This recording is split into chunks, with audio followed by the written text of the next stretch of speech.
전능하사 천지를 만드신 하나님 아버지를 내가 믿사오며 그 외아들 우리 주 예수 그리스도를 믿사오니 이는 성령으로 잉태하사 동정녀 마리아에게 나시고 본디오 빌라도에게 고난을 받으사 십자가에 못 박혀 죽으시고 장사한 지 사흘 만에 죽은 자 가운데서 다시 살아나시며 하늘에 오르사 전능하신 하나님 편에 앉아 계시다가 저희로서 산자와 죽은 자를 심판하러 오시리라. 성령을 믿사오며 거룩한 공예와 성도가 서로 교통하는 것과 죄를 사하여 주시는 것과 몸이 다시 사는 것과 영원히 사는 것을 믿사옵나이다.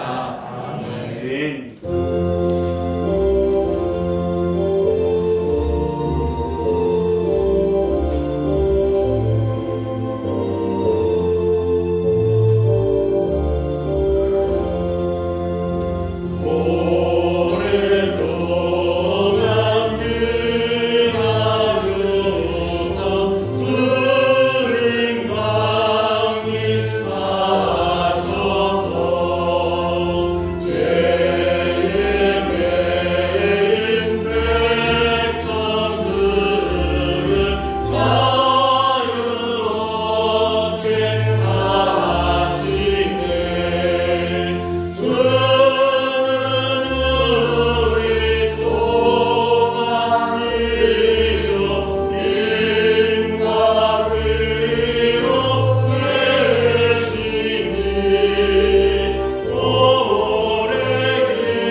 이세줄기에서 한 싹이 나며 그 뿌리에서 한 가지가 나서 덜실할 것이요 그를 위해 여호와의 영도 지혜와 총명의 영이요 오락과 재능의 영이요 지식과 여호와를 경외하는 영이 강림하시리니 그가 여호와를 경외함으로 즐거움을 삼을 것이며 그의 눈에 보이는 대로 심판하지 아니하며 그의 귀에 들리는 대로 판단하지 아니하며 오히려 가난한 자를 심판하며 정직으로 세상의 경솔한 자를 판단할 것이며 그의 입의 완배리로 세상을 치며 그의 귀에 교훈으로 하늘을 주실 것이며 우리 다 같이 오늘 말씀 읽도록 하겠습니다. 공의로 그의 허리띠를 삼으며 성실로 그의 몸에 띠를 삼으라. 아멘.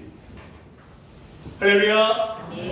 오늘도 이 시간 살아 역사하신 하나님이 우리 가운데 함께 하심을 믿습니다. 아멘. 지금까지 대림절 절기를 지내면서 주의 오심을 기다리는 우리의 심령, 우리의 삶, 우리의 삶의 중심에 아기 예수님께서 오실 뿐만 아니라 하나님의 확실한 약속들이 이루어지는 이번 한 주가 되시기를 주의 이름으로 간절히 축원합니다. 아멘. 자, 먼저 우리 말씀을 듣기 전에 우리 한번 하나님께 영광의 박수 한번 올리도록 하겠습니다. 자, 하나는 오늘이 은진교회 창립주일입니다.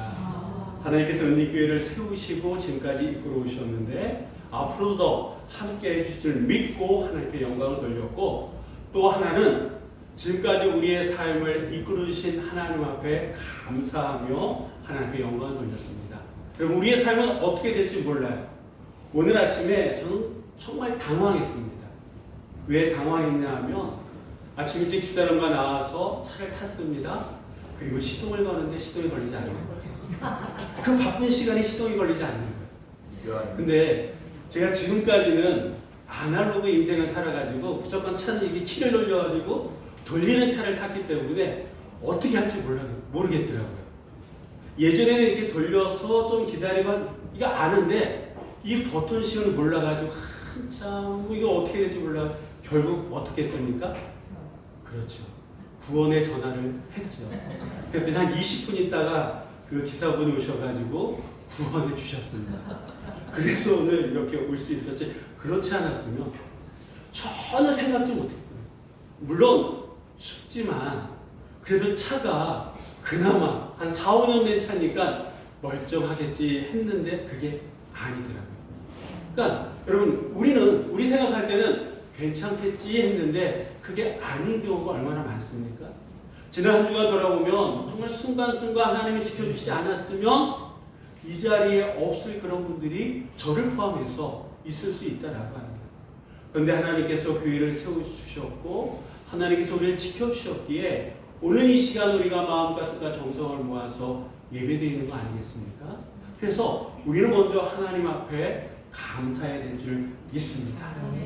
여러분 이번 주가 주님의 오심을 기다리는 그 대림절 네 번째 주가 아니고 이제 돌아오는 수요일은 주님이 이 땅에 오신 성탄의 날입니다. 우리가 이 대림절을 맞이해서 이 초를 하나하나 켜나가는 교회 전통이 있습니다.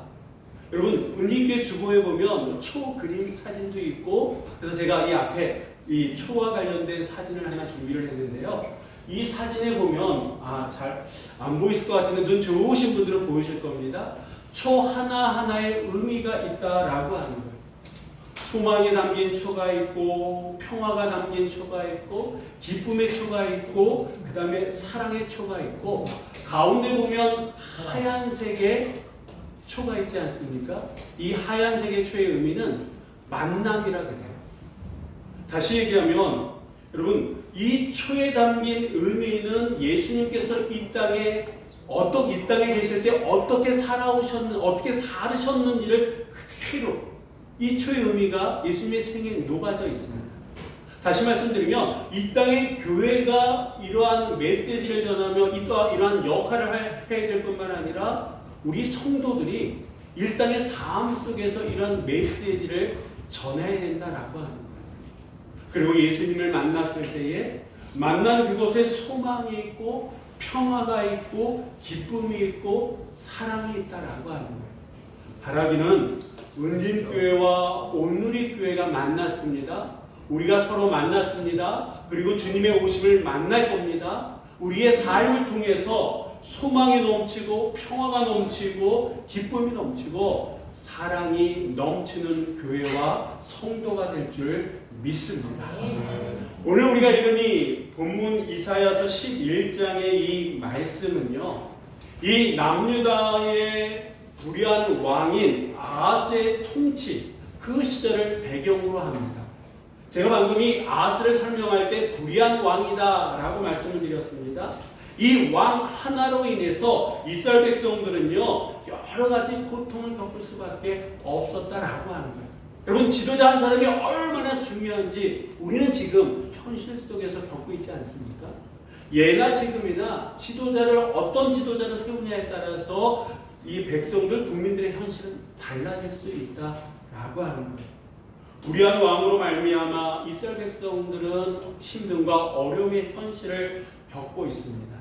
이런 시대적 상황 속에 선지자 이사야는 하나님의 말씀을 듣고 이스라엘 백성들을 향해서 하나님의 예언의 말씀을 선포하는데 그 내용이 어떤 내용이었냐면 하나님께서는 이 이스라엘에게 선한 왕을 보내주시고 이 나라를 새롭게 하시겠다라고 하는 그런 예언의 말씀이었습니다.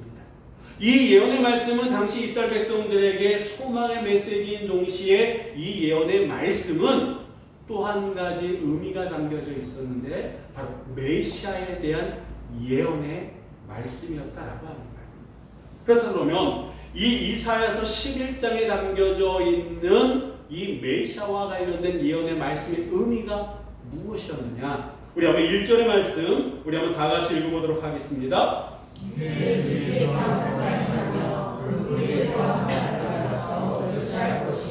아멘. 자, 우리가 이 말씀을 보기 전에 먼저 이사야 10장의 끝부분을 볼 필요가 있는데, 이 이사야서 10장 끝부분에 보면 하나님께서 이스라엘 향해서 충격적인 멸망의 예언을 하셨습니다. 이 예언의 마지막 부분에 보면 하나님께서 친히 나뭇가지를 꺾으셨다라고 하는 그런 예언의 그런 말씀이 있습니다. 여러분, 나무의 가지를 꺾었다라고 하는 것은 그 나무에 더 이상 소망이 있다는 거예요? 없다는 거예요? 없다라고 하는 거예요. 하나님께서는 이스라엘이라고 하는 그 가지를 꺾으셨다라고 하는 거예요. 그로 인해 가지고 이스라엘 백성은 힘들고 어려운 현실을 살아가고 있는데 11장에 가서 바로 하나님께서 새로운 약속을 주셨는데 그 약속의 말씀이 오늘 우리가 읽은 이 본문의 말씀이다라고 하는 거예요. 이 말씀을 보니까 이새의 줄기에서 한 싹이 났다 이렇게 말씀하고 있습니다. 이 줄기라고 하는 것은 건장한 나무가 아니라 그 나무를 베고 남은 구루터기를 의미합니다.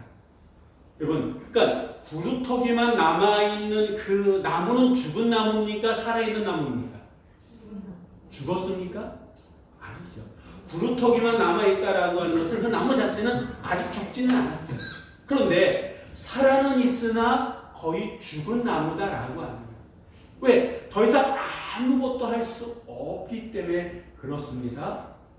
근데 이 표현은요, 생명이나 소망이라고 하는 것은 전혀 찾을 수 없는 아주 비참하고 완전히 파멸하고 멸망을 상징하는 그런 표현이다라고 하는 거예요. 다시 얘기하면 이스라엘의 상황이 이렇다라고 하는 겁니다. 죄로 인해서 징계받은 이스라엘의 모습이 바로 이렇다라고 하는 거예요. 그런데 이사야 선지자는 이런 아무런 소망이 없는 이런 구루터기에서 가지가 나고 싹이 나고 그리고 결실까지 할 것이다 이렇게 예언의 말씀을 주고 있습니다. 이 1절에 나오는 이 말씀은요 중의적인 의미가 담겨져 있는데 1차적으로는 이 악한 왕 아하스의 아들 히스기야가 왕이 되었을 때에 아버지의 모든 악행으로 인해서 더러워진 것을 깨끗하게 회복하고 이 유다를 종교적으로 개혁할 것이다 라고 하는 말씀과 함께 새로운 나라를 세울 거다 라고 하는 예언의 말씀과 함께 아까도 말씀드렸던 것처럼 메시아에 대한 예언의 말씀이 이 안에 담겨져 있다라고 하는 거예요. 근데 여러분 보십시오. 이새의 줄기에서 한 싹이 났다 이렇게 표현하고 있습니다. 여러분 혹시 이새가 누군지 아십니까? 그렇죠. 다윗의 아버지예요.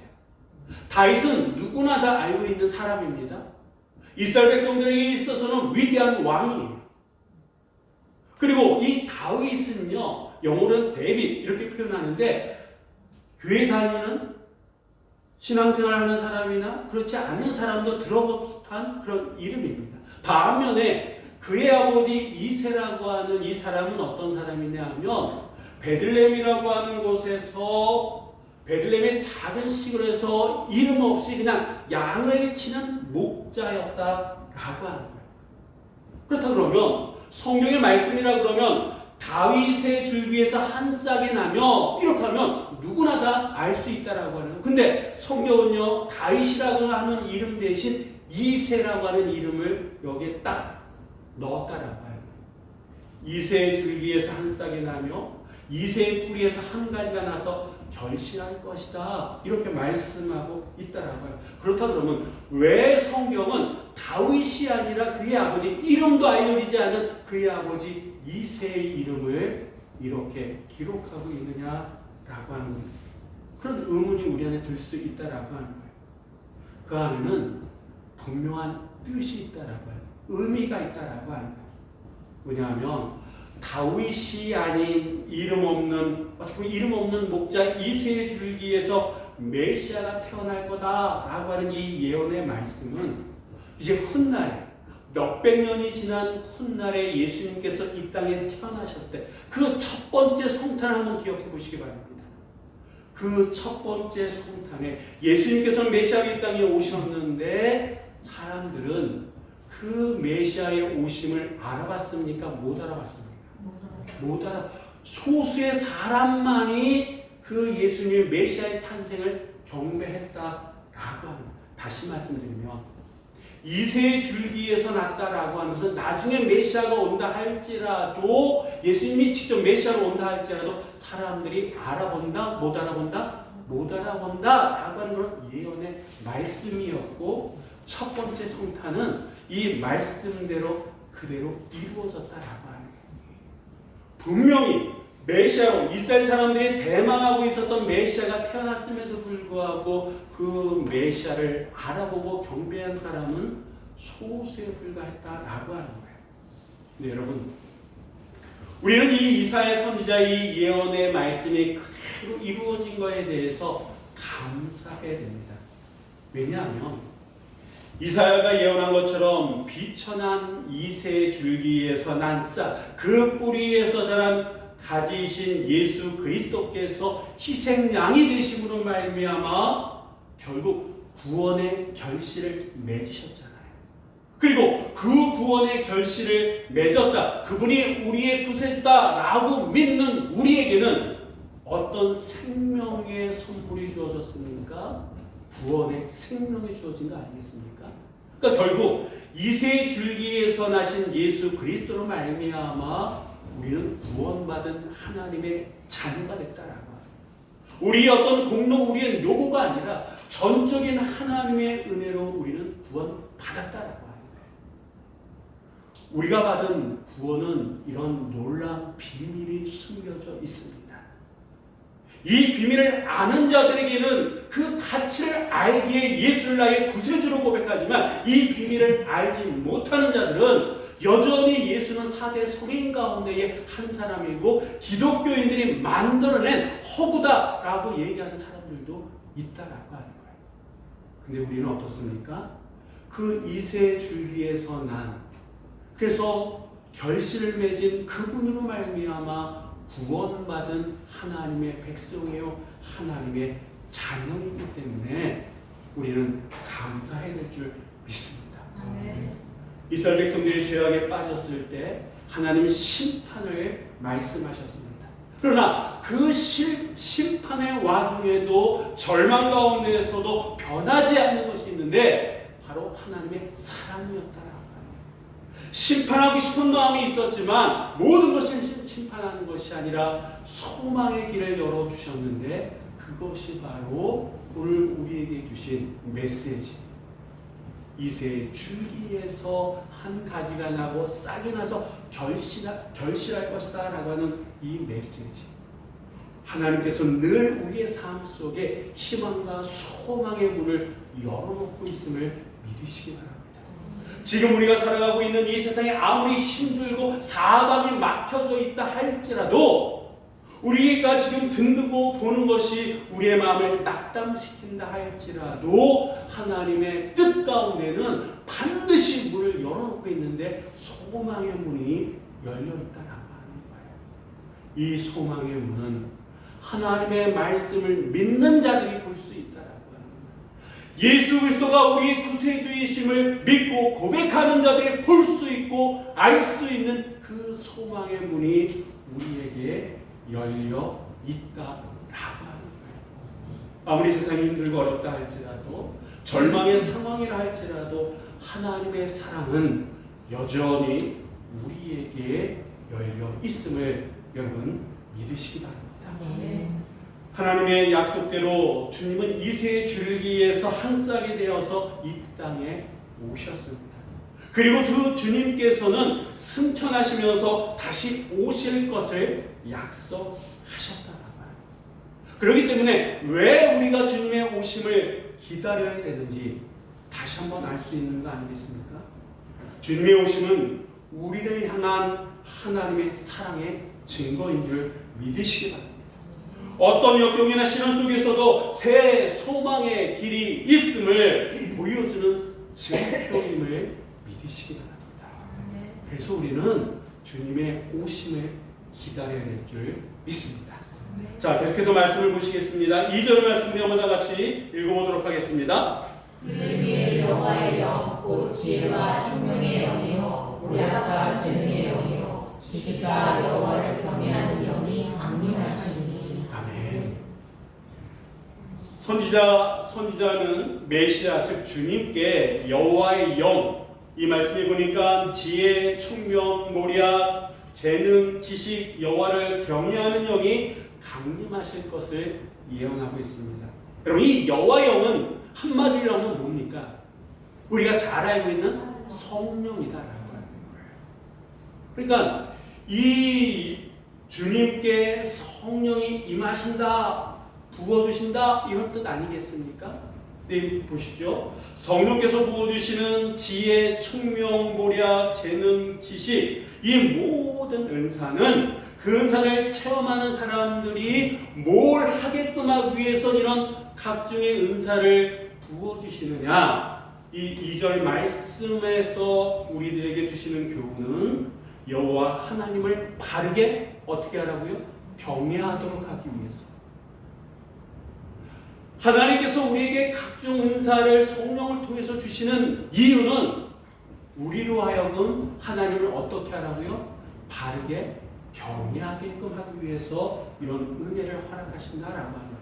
다시 말씀드리면 이 땅에 오실 메시아의 삶을 한마디로 표현하면 그분은 하나님을 경외하는 삶을 살기 위해서 이 땅에 오셨다라고 합니다. 우리가 아는 것처럼 주님께서 이 땅에 공생애를 보내셨을 때 그분이 어떤 삶을 사셨습니까? 처음부터 끝까지 하나님의 뜻에 순종하시며 그 사역을 감당하신 것을 볼 수 있습니다.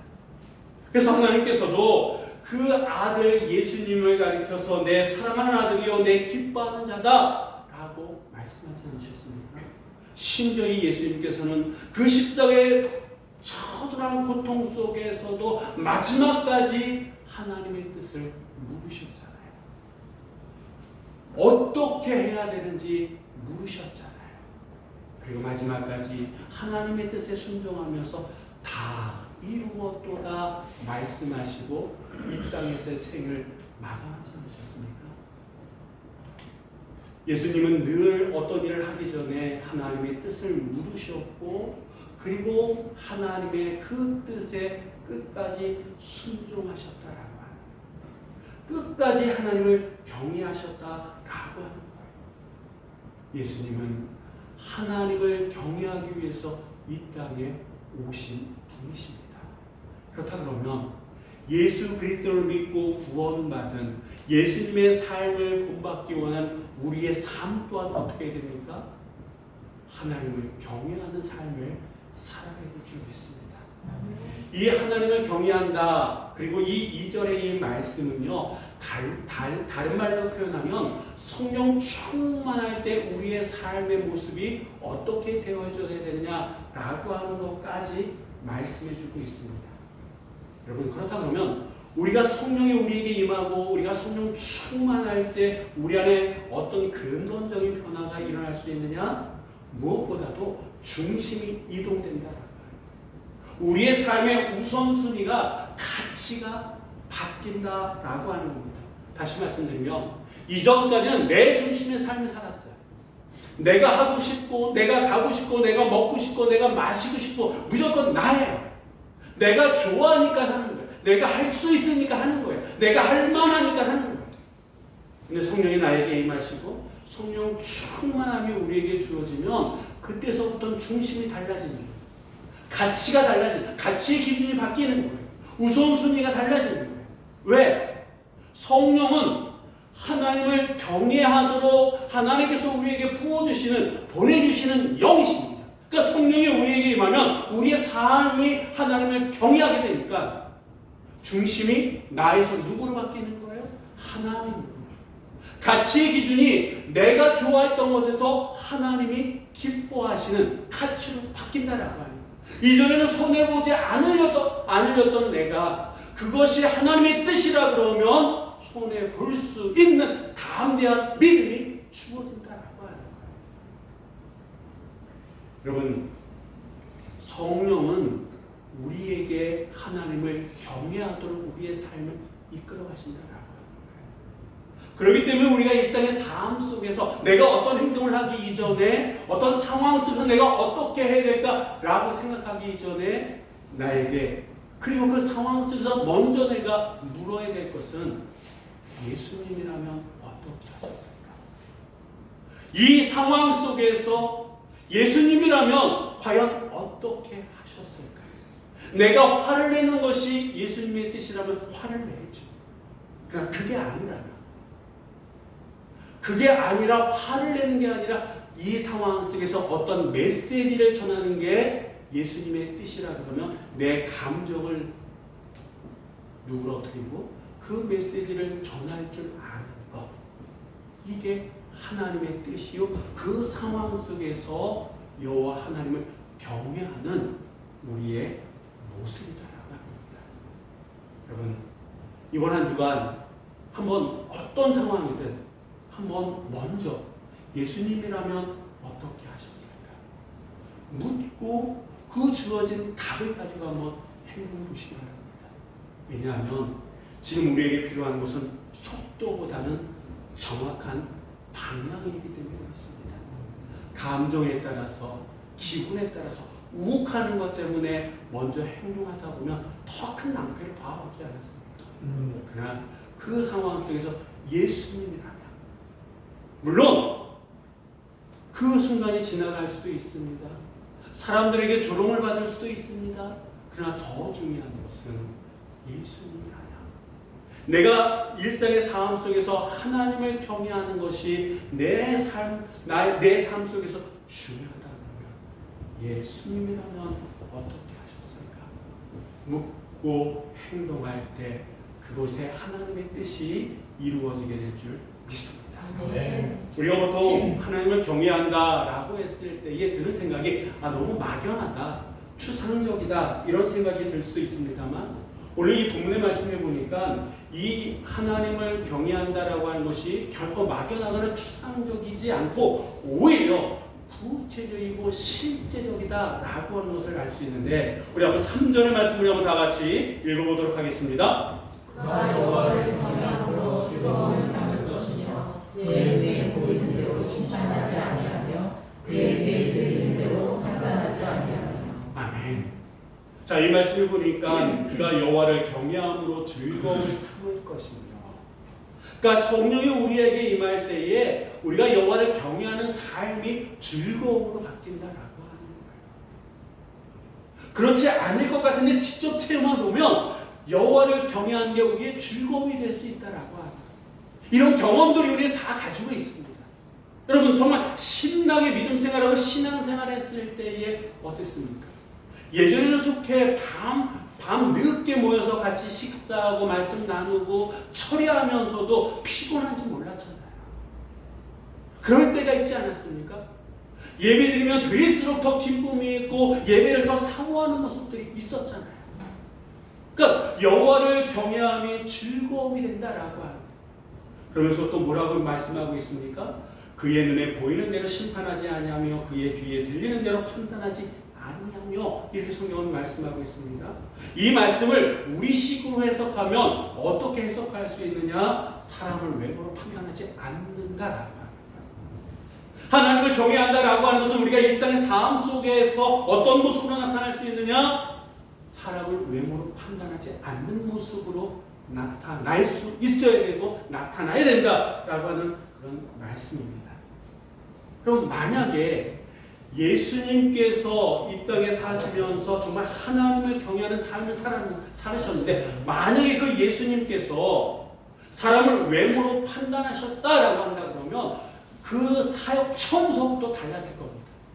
베드로를 비롯해서 그 제자로 삼기보다는 그 당시 잘 나가는 사람들을 찾아가지 않았겠습니까? 유명한 사람들을 찾아가지 않았겠습니까? 재능 있는 사람들을 찾아가지 않았겠습니까? 뿐만 아니라 그 당시 예수님 살아계셨을 그 당시의 기득권자라고 얘기할 수 있는 바리새인이나 서기관들, 그들의 말, 그들의 행동 하나에 대해서 칭찬했을 것 같아요. 좋은 관계를 맺었을 것 같아요. 그런데 어떻습니까? 오히려 예수님께서는 그들을 칭찬하기는커녕 그들의 잘못된 삶, 외식적인 삶에 대해서 책망을 하셨잖아요. 이 이야기는 예수님께서는 사람들을 대하실 때 외모로 판단하지 않으셨다라고 라고 하는 거예요. 여러분, 만약에 예수님께서 외모로 판단하셨다 그러면, 제가 이 판단하셨다고 한다 그러면 이 질문에 제 자신을 한번 돌아봤습니다. 과연 내가 구원받았을까? 과연 내가 이렇게 목회자의 삶을 살아갈 수 있었을까? 저는 그 질문에 그래, 이런 대답이 안 나오더라고요. 그럼 만약에 예수님께서 외모로 사람을 판단하셨다 그러면 여러분을 구원하셨을까요? 여러분은 이 자리에 있게끔 하셨을까요? 그건 모르겠습니다.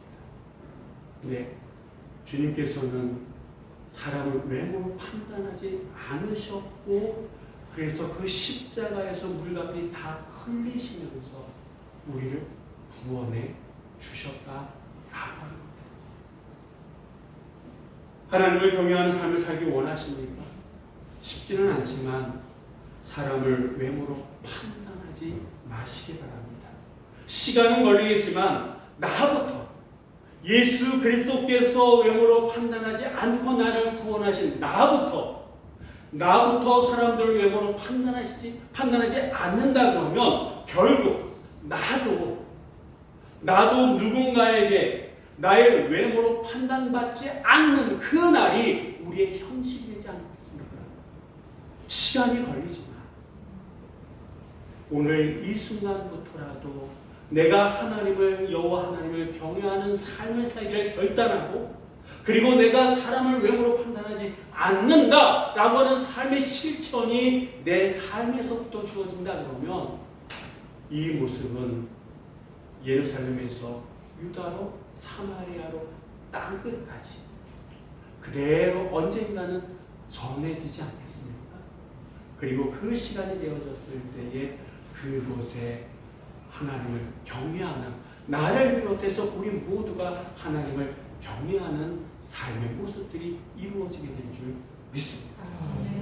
성경은요, 앞으로 오실 메시아에 대한, 구약 성경은 앞으로 오실 메시아에 대한 증거이고, 신약은 이미 오신 메시아에 대한 증거다라고 말씀하고 있습니다. 이렇게 약속의 증거로 오신 주님께서는 승천하시면서 내가 다시 오겠다라고 약속해 주시지 않았습니까? 다시 말씀드리면 우리 성도들은요, 약속과 약속 사이에서 살아가는, 그 시간 속에서 살아가는 사람들이다라고 하는 거예요. 이러한 이 시간 속에서 우리가 어떠한 삶을 살아가야 됩니까? 주님의 삶을 본받으면서 살아가야 된다는 거예요. 주님께서 철저히 하나님을 경외하는 삶을 살았던 것처럼 우리도 예수님의 그 삶을 본받아 하나님을 경외하는 삶을 살아야 될 줄 믿습니다.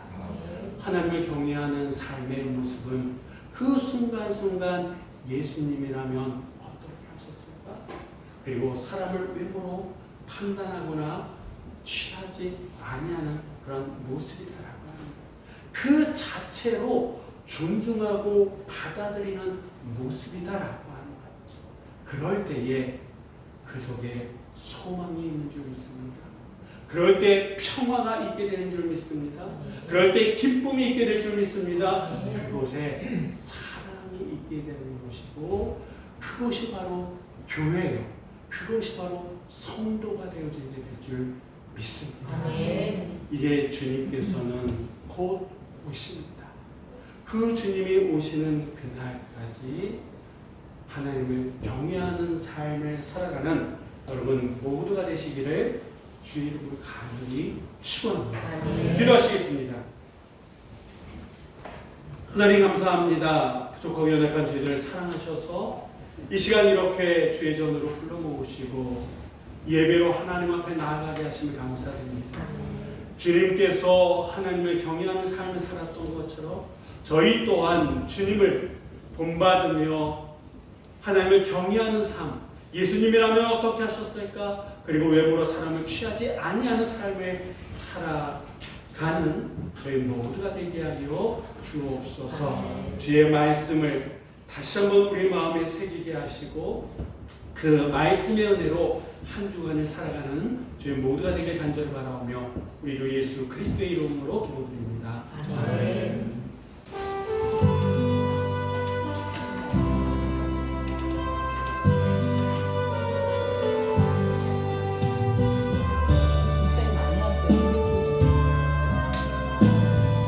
내 오래 우세주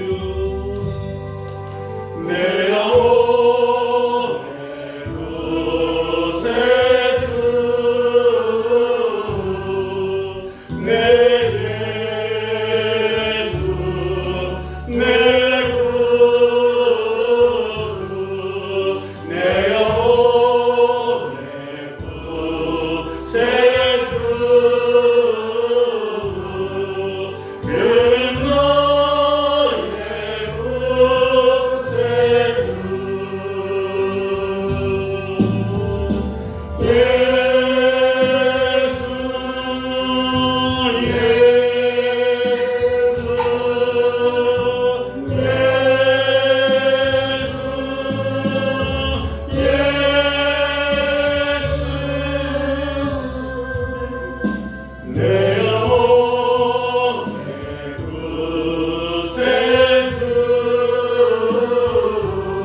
지금은 교회의 머리가 되시며 길이요 진리요 생명이 되셔서 우리를 하나님 나라로 인도하시는 예수 그리스도의 은혜와 죄인들을 구원하시려고 자기 아들 십자가에 버리신 하나님 아버지의 극진하신 사랑하심과 죄인들을 불러 하나님의 자녀 삼으시고 하나님의 백성 삼기 위하여 이 땅에 아기 예수로 오신 예수 그리스도의 크신 은혜와 놀라운 풍성하신 사랑하심이 예배를 마쳐 돌아가는 사랑하는 성도들 심령과 가정과 기업과 자녀들 위에 그리고 혼란스러운 이 나라 이 땅 위에 영원히 함께 하시기를 간절히 축원하옵나이다. 아멘.